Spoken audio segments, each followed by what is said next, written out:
Kasus kematian Vina, remaja putri asal Cirebon, masih terus menjadi pembicaraan. Kasus 8 tahun lalu itu kembali mencuat setelah rilis film Vina berdasar kisah nyata kematian pasangan remaja Vina dan Eki yang tewas mengenaskan. Masyarakat menilai banyak kejanggalan dari kasus tersebut. 8 terpidana menjalani hukuman penjara seumur hidup, dengan seorang di antaranya divonis 8 tahun penjara karena saat itu masih di bawah umur. Selanjutnya terpidana bernama Saka Tatal mengaku menjadi korban salah tangkap dalam kasus pembunuhan Vina dan Eki pada 2016 lalu. Saat itu Saka masih berusia 15 tahun. Dari 8 pelaku yang ditangkap, Saka Tatal mendapat hukuman paling ringan karena masih di bawah umur. Setelah menjalani hukuman penjara selama 3 tahun 8 bulan, Saka Tatal bebas bersyarat pada April 2020. Usai kasus Vina mencuat dan viral kembali, Saka Tatal kembali muncul dan mengaku ia adalah korban salah tangkap di kasus ini. Di rumah, tapi di rumah tuh nggak nyaman gitu. Didatangin polisi terus, ditanyain polisi terus, nggak nyaman pokoknya. Banyak yang datengin. Ya kepengen saya pribadi, saya kan kepengennya nama saya bersih lagi kayak dulu lagi, kayak gitu. Bisa normal lagi gitu. Bisa normal lagi di masyarakat, nggak pandangan sebelah mata. Setelah menjadi perbincangan hangat akhir-akhir ini, kasus Vina sudah mendapat titik terang. Satu persatu DPO berhasil ditangkap pihak kepolisian. Dan bagaimana pandangan terhadap kasus ini sudah bergabung bersama saya, Pak Reza Indragiri, seorang psikologi forensik. Selamat pagi, Pak. Selamat pagi, Assalamualaikum. Waalaikumsalam. Selamat pagi, Pak. Apa kabar, Pak? Alhamdulillah baik. Ya, langsung aja nih, Pak. Bagaimana pandangan Pak Reza dalam melihat kasus Vina ini yang banyak dikatakan penuh dengan kejanggalan, Pak? Awalnya terus terang saya merasa jengkel ya, karena ketika saya dengar ada pemberitaan tentang sekelompok anggota geng motor yang melakukan penganiayaan, pembunuhan, perkosaan, kok ya hukuman bagi mereka hanya seumur hidup ya. Saya bayangkan dengan kekejian sedemikian rupa mereka pantas ini, para pelaku ini dihukum yang lebih berat lagi. Tetapi setelah saya mencoba memberikan cermatan lebih kepada peristiwa ini, saya berbincang dengan pihak Polda Jabar, dengan penasihat hukum, juga berkesempatan untuk membuka sejumlah berkas yang diperlihatkan kepada saya. Maka justru di kepala saya muncul pemikiran tentang 3 loopholes, tentang 3 celah. Barangkali inilah area yang perlu dieksaminasi ulang oleh seluruh lembaga penegakan hukum pada kasus ini. Yang pertama adalah loopholes terkait dengan proses pemeriksaan terhadap para tersangka. Hari ini mereka sudah berstatus sebagai terpidana. Saya saksikan foto-foto sejumlah tersangka dalam kondisi babak belur. Dan kata penasihat hukum mereka, kondisi lebam-lebam sedemikian rupa itu adalah akibat perlakuan yang diterima oleh para tersangka dari para penyidik. Penyidik yang notabene bukan dari reskrimum, melainkan dari res narkoba. Ini bukan kasus narkoba, tetapi kenapa kemudian pemeriksaan dilakukan oleh penyidik yang ada di res narkoba? Itu informasi yang saya peroleh dari penasihat hukum. Nah, ketika saya juga bertemu dengan terpidana anak, yaitu Saka yang hari ini sudah bebas, Saka pun mengatakan kepada saya serba aneka perlakuan kejam yang dia terima dari para penyidik di ruang pemeriksaan. Nah, apa yang dialami oleh para tersangka ini sebetulnya mengingatkan saya kembali dengan sekian banyak kritik saya terhadap proses penegakan hukum secara umum ketika penyidik terlalu menghabiskan banyak stamina, banyak waktu untuk membongkar pengakuan dari tersangka. Membongkar pengakuan, keterangan, pemeriksaan maraton, dan sejenisnya dianggap sebagai cara yang jitu. Semakin para tersangka diperlakukan secara keras, maka semakin tinggi pula validitas pengakuan yang mereka berikan. Seolah ada anggapan sedemikian rupa. Padahal pengakuan, keterangan atau sejenisnya mengandalkan daya ingat manusia. Dan daya ingat manusia rentan sekali mengalami fragmentasi dan distorsi. Karena itulah psikologi forensik justru menyimpulkan bahwa aktivitas yang ditujukan untuk membongkar pengakuan, membongkar keterangan, membongkar ingatan justru sangat mungkin menjadi hal yang akan merusak proses pengungkapan fakta itu sendiri. Dengan kata lain, pengakuan, keterangan, dan sejenisnya memang sudah disimpulkan oleh psikologi forensik sebagai barang yang paling merusak atau mengganggu proses penegakan hukum. Itu loopholes pertama. Loopholes kedua terkait dengan narasi perkosaan. Dalam perbincangan dengan Direskrimum Polda Jabar, memang beliau menyebut kata sperma pada tubuh korban. Demikian pula pada berkas hasil pemeriksaan, saya temukan kata sperma. Tapi sperma tidak serta-merta bisa kita simpulkan bahwa sudah terjadi perkosaan. Sperma dari sudut pandang psikologi forensik bisa datang sebagai akibat dari dua bentuk aktivitas seksual. Aktivitas seksual pertama adalah yang bersifat forceful. Ada paksaan di dalamnya. Berarti ini kekerasan. Ini pidana. Mungkin berupa perkosaan. Tapi kita tidak bisa abaikan kemungkinan lain bahwa sperma merupakan akibat dari aktivitas seksual yang konsensual. Yang mau sama mau. Kalau yang satu ini yang terjadi, maka praktis no case. Ini perbuatan yang amoral, tetapi bukan merupakan kriminal. Nah, sperma yang ditemukan di tubuh almarhumah, sebetulnya sperma yang datang dari sebuah aktivitas seksual yang forceful, yang penuh paksaan, ataukah datang dari aktivitas seksual yang konsensual, yang mau sama mau? Ini tidak terjawab. Kita lanjutkan lagi, masih terkait sperma. Dalam kasus ini ada 13 orang laki-laki. 8 orang sudah masuk ke dalam bui, 4 orang disebut-sebut sebagai buron, dan 1 orang yaitu laki-laki yang juga meninggal bersama dengan Vina, yaitu disebut sebagai teman dekatnya Vina. Pertanyaannya adalah, sperma ini merupakan sperma milik siapa? Tidak bisa kita pukul rata langsung mengatakan, oh semua, oh sebagian sudah melakukan tindakan perkosaan itu. Tidak bisa, karena sekali lagi harus dipastikan ini sperma milik siapa. Jadi narasi tentang perkosaan, terus terang saya bayangkan masih harus menjadi sebuah tanda tanya. Benarkah terjadi perkosaan? Dan tapi itu sudah menjadi dibantah juga sama pihak polisian ya Pak ya? Mengenai pemerkosaan tersebut ya Pak ya? Di Reskrimum Polda Jabar yang sempat saya tanya ke beliau, memang mengatakan tidak dilakukan uji DNA dan juga para tersangka tidak mengakui perbuatan mereka. Nah, dengan kata lain, ditemukan sperma. Tapi ini sperma milik siapa? Dan sperma datang dari aktivitas seksual seperti apa? Juga tidak ada penjelasan. Praktis, tidak bisa kita langsung memutus seseorang atau beberapa orang sudah melakukan perkosaan sementara pembuktiannya amat sangat lemah. Itu loopholes yang kedua. Loopholes yang ketiga, yaitu terkait dengan benarkah sudah terjadi pembunuhan. Jawaban atas pertanyaan ini idealnya berangkat dari hasil bacaan terhadap hasil otopsi. Kalau kita bicara hasil otopsi, hasil visum, maka ini otoritasnya ada di kedokteran forensik. Saya tidak berada di area itu. Karena itulah, saya sebatas ingin mengatakan satu hal, bahwa mari dicek apakah sama atau justru berbeda informasi tentang trauma di tubuh korban antara yang tercantum di dalam hasil pemeriksaan dan kondisi trauma pada tubuh korban yang tercantum di dalam tuntutan jaksa. Apakah keduanya sama atau justru berbeda? Apakah trauma yang dipotret di dalam hasil pemeriksaan sama atau berbeda dengan trauma yang terpotret di dalam naskah tuntutan? Kalimat saya hanya sampai di situ. Tetapi yang ingin saya tegaskan, pada aspek satu ini, saya juga melihat ada loopholes, ada celah yang semestinya bisa diberikan penjelasan secara lebih saintifik dan lebih tuntas lagi.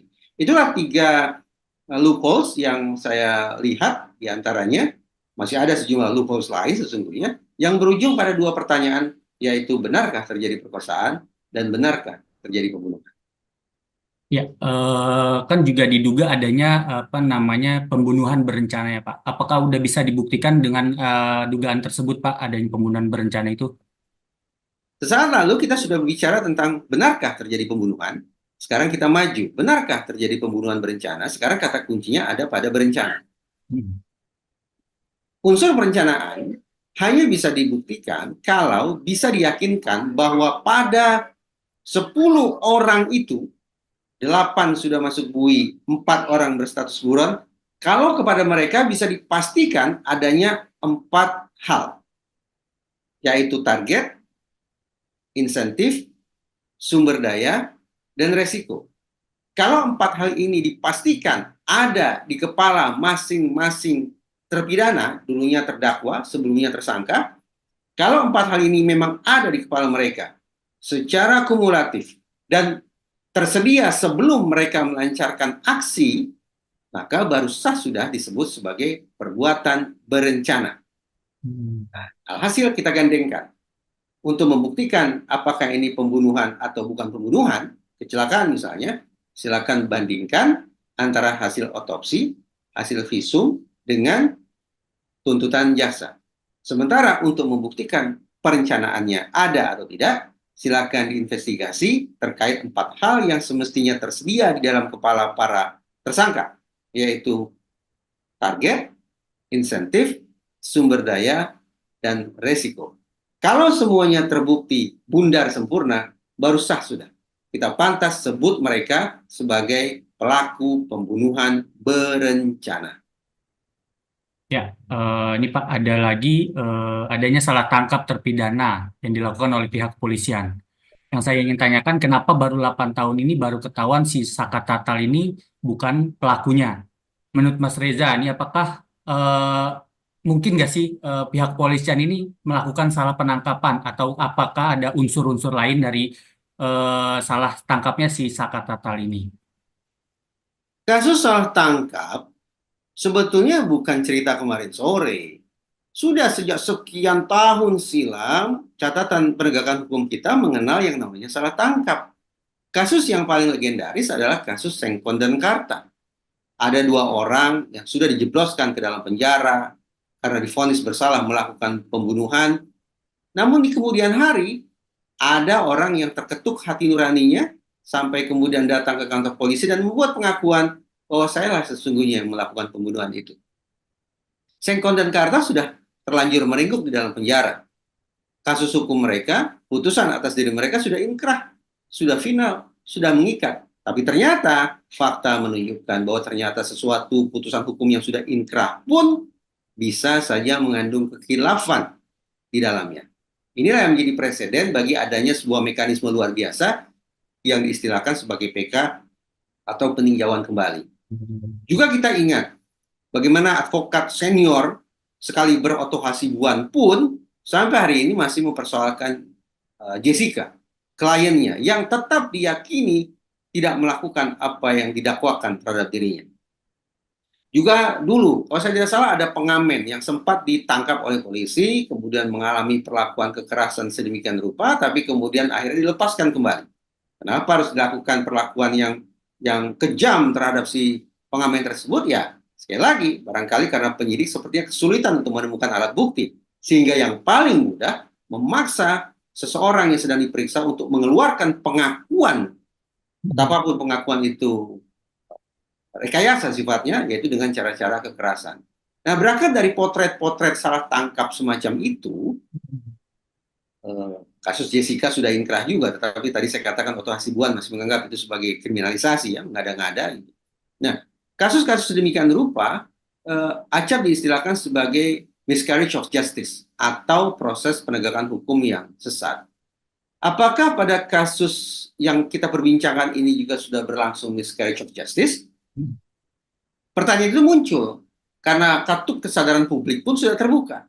Karena itu, alih-alih menyimpulkan, saya justru mengajukan 2 pertanyaan, yaitu benarkah terjadi perkosaan dan benarkah terjadi pembunuhan, yang implikasinya juga berkaitan dengan apakah sudah terjadi salah tangkap, kepada sekian banyak lembaga penegakan hukum terkait. Saya sampaikan ke Posko Presisi Mabes Polri, sehingga saya juga pernah saya sampaikan ke Bareskrim Mabes Polri, saya sampaikan ke Mahkamah Agung, saya sampaikan ke Komisi Yudisial. Dan juga karena ada terpidana anak, maka saya juga mengajukan calling, mengajukan panggilan kepada Kementerian Pemberdayaan Perempuan dan Perlindungan Anak serta Komisi Perlindungan Anak Indonesia. Itulah lembaga-lembaga negara yang saya kontak, yang saya ajak berkomunikasi terkait dengan apa yang berseliweran di kepala saya, benarkah sudah terjadi perkosaan, benarkah sudah terjadi pembunuhan, dan apakah sudah terjadi salah tangkap. Nah, pertanyaan-pertanyaan ini hemat saya hanya bisa dijawab lewat eksaminasi ulang. Berarti seluruh lembaga penegakan hukum dalam sistem peradilan pidana kita, berikut komisi-komisi terkait, perlu baik secara bersama-sama maupun secara masing-masing melakukan review kembali atas berkas hasil kerja mereka. Dan barangkali ke depannya perlu sikap legowo, bahwa seandainya hasil eksaminasi itu menunjukkan adanya loopholes bagaimana saya katakan tadi, ya konsekuensi hukumnya tentu akan mengubah nasib para terpidana. Dari yang semula harus merikuk di dalam penjara selama-lamanya, siapa tahu nantinya akan berubah status menjadi manusia merdeka. Ya, terakhir nih Pak, kemarin polisi berhasil menangkap satu persatu DPO ya Pak. Satu Apakah persatu atau satu? satu DPO si Peggy ya, Peron itu, apakah akan menemukan titik terang untuk kasus ini Pak? Saya tidak tahu sesungguhnya para DPO yang baik yang sudah tertangkap maupun yang belum tertangkap itu peran mereka dalam pembunuhan dan perkosaan itu seperti apa, saya tidak tahu. Karena saya tidak tahu, maka ya bahwa ada DPO yang sudah diamankan silakan saja diperiksa. Namun izinkan saya untuk mewanti-wanti, jangan sampai kemudian ada proses pemeriksaan terhadap si DPO dengan cara-cara yang menyiksa. Karena itu akan memunculkan problem kembali terkait dengan validitas informasi dan ujung-ujungnya terkait dengan seberapa profesional, seberapa kompeten sesungguhnya penyidik kita dalam melakukan pemeriksaan terhadap seorang tersangka misalnya. Itu satu hal. Yang kedua, alih-alih memburu pengakuan atau keterangan atau sejenisnya dari si DPO, ya kembali taati saja bahwa proses penegakan hukum kita itu berbasis pada pembuktian. Sediakan alat bukti yang memadai. Baru kemudian kita teryakinkan bahwa proses penegakan hukumnya memang sudah seharusnya berlangsung dan dikenakan pertanggungjawaban pidana kepada para DPO tersebut. Selama proses pembuktiannya masih menggantung, apalagi seandainya ditemukan adanya kejanggalan di sana-sini, maka lagi-lagi anggapan publik bahwa sudah terjadi miscarriage of justice atau penegakan hukum yang sesat akan menjadi PR yang sangat berat untuk dikoreksi. Daripada kemudian menjadi sebuah hutang yang amat sangat susah untuk dilunasi, ayo kembali lakukan proses penegakan hukum secara profesional. Kalau saya sendiri membuat 4 kriteria proses penegakan hukum yang sempurna, yaitu harus tuntas, menyeluruh, objektif, dan transparan. Objektif berarti sesuai dengan koridor hukum atau peraturan yang berlaku dan sesuai dengan kaidah-kaidah saintifik. Nah, saya memilih untuk menyemangati terutama sekali Jenderal Listio Sigit, yaitu Kapolri. Dalam kasus Verdi Sambo, kita masih ingat nyaris saat itu ada seorang Brigadir Eliezer yang hampir saja masuk penjara karena disebut-sebut pada awalnya sudah melakukan penembakan terhadap mendiang Brigadir Yosua. Namun seluruh citizen dan netizen bersatu padu mendorong, menyemangati otoritas Polri untuk melakukan koreksi, untuk mereview kembali proses penegakan hukum atas kasus tersebut. Dan Kapolri secara rendah hati, sekaligus dengan high profile, secara terbuka mengatakan, oke, kita buka, kita luruskan, kita review, kita koreksi, dan sejenisnya. Dan alhamdulillah ternyata kebesaran hati dari Kapolri itu membebaskan Richard Eliezer dari lubang jarum. Tapi justru berhasil menjatuhkan sanksi pidana kepada pihak-pihak yang seharusnya. Nah, saya membayangkan bahwa mimpi indah berupa semangat dari citizen dan netizen, serta sambutan yang baik dari otoritas Polri, dari Kapolri, juga akan berujung manis bagi terrealisasinya keadilan. Keadilan bagi Vina, keadilan bagi Eki, keadilan bagi seluruh terpidana, keadilan bagi seluruh buron, keadilan bagi keluarga besar mereka, dan juga bagi marwah institusi penegakan hukum itu sendiri. Baik, terima kasih Pak Reza Indragiri, seorang psikologi forensik yang sudah bergabung dengan Kompas TV. Atas keterangan-keterangan yang diberikan, semoga bisa mencerahkan dan akan ada titik terang dari kasus Vina ini. Terima kasih sekali lagi ya Pak, atas waktunya telah bergabung dengan Kompas TV. Selamat siang dan salam sehat ya Pak. Terima kasih. Assalamualaikum. Waalaikumsalam.